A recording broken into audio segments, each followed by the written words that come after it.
గన్నవరంలో టీడీపీ అభ్యర్థి యార్లగడ్డ వెంకట్రావు విస్తృతంగా ప్రచారం చేస్తున్నారు. వైసీపీ హయాంలో అభివృద్ధి కుంటుపడిందన్నారు. ఎమ్మెల్యే వల్లభనేని వంశీ చంద్రబాబు కుటుంబ సభ్యులను వ్యక్తిగతంగా దూషించారని ఆరోపించారు. అధికార పార్టీ అవినీతిపై ప్రశ్నించే దాడులు చేస్తున్నారని ఫైర్ అయ్యారు. వైసీపీ నేతల నుంచి కూడా తనకు మద్దతు లభిస్తుందన్నారు.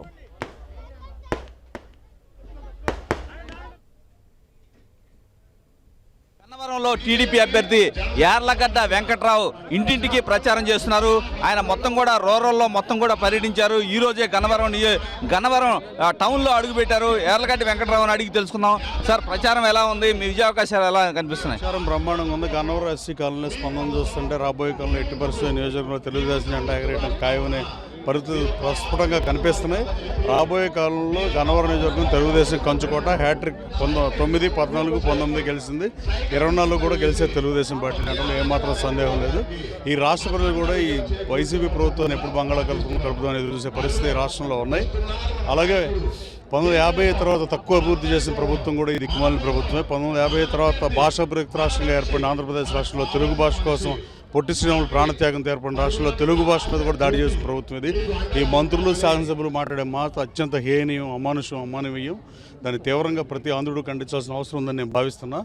అలాగే వైనాట్ 175 అన్న వైసీపీ 2 మాసాల లోపే సిద్ధమైన పరిస్థితికి వచ్చింది. అన్ని నామినేషన్లు 200 మంది నామినేషన్లు అయితే 175 మంది శాసనసభ్యులు, 25 మంది ఎంపీలు కనుక నామినేషన్ అయితే మరి సిద్ధం నుంచి ఎక్కడ జారుతారో చూడాల్సిన పరిస్థితులు కనపడుతున్నాయి.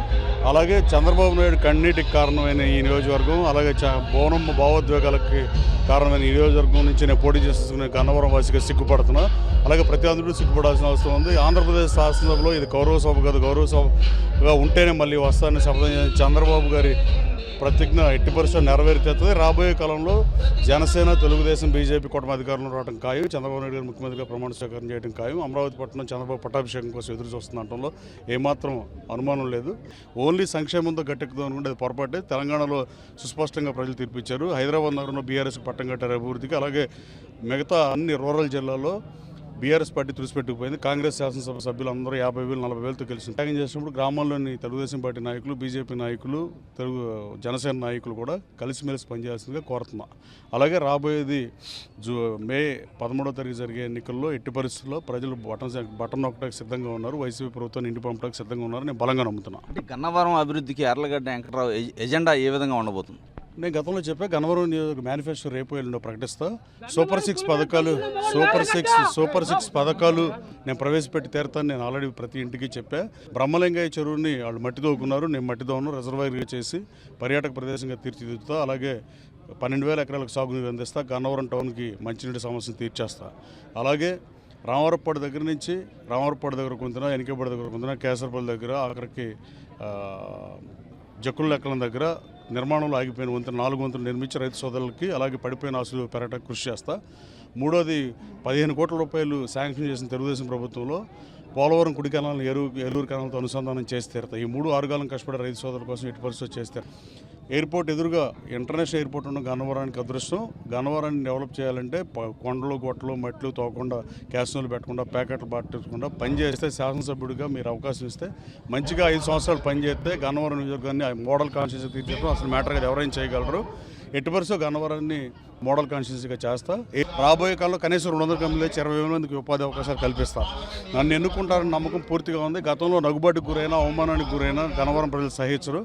ఇండిపెండెంట్ని గెలిపించిన చరిత్ర వెళ్ళి ఆ గద్దె రామ్మోహన్ రావు గారికి, మొదలపై వెంకటేశ్వర గారికి జరిగిన నిర్ణయం పద్ధతితో నాకు వైసీపీ తీరణ చేసి జగన్ అన్యాయం చేసిన జనం అన్యాయం జరిగిన నేను భావిస్తున్నా. నా యనమాల దళిత సోదరులు, బీసీ సోదరులు నా యనమాలు ఉన్నారని బలంగా నమ్ముతున్నా. ఈ నియోజకవర్గంలో ఎగిరే తెలుగుదేశం జెండానే. ఈ నియోజకవర్గ ప్రజలు 2 సార్లు కాంగ్రెస్ డిపాజిట్ని చంపేశారు. 94లో కాంగ్రెస్ డిపాజిట్ కోల్పోయింది, 2004లో కోల్పోయింది. 2024 డిపాజిట్ కోల్పోతుందని నేను చెప్పను, కానీ దాదాపు అత్యధిక వైసీపీ శ్రేణులు కూడా నాకు ఓటేస్తాకు సిద్ధంగా ఉన్నారని నేను నమ్ముతున్నా.